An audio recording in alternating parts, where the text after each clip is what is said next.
Hi guys, welcome back to our YouTube channel. So in this video tutorial, I am going to show you on how to remove a player from the transfer list in FIFA Mobile.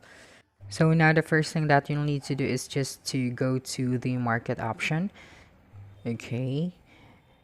So right after opening the market, you'll be able to see these options here. So just tap on my players. Okay, and then when we try to sell a player from our team, okay, so let's just tap on sell first, then tap on sell again, okay, to sell this player.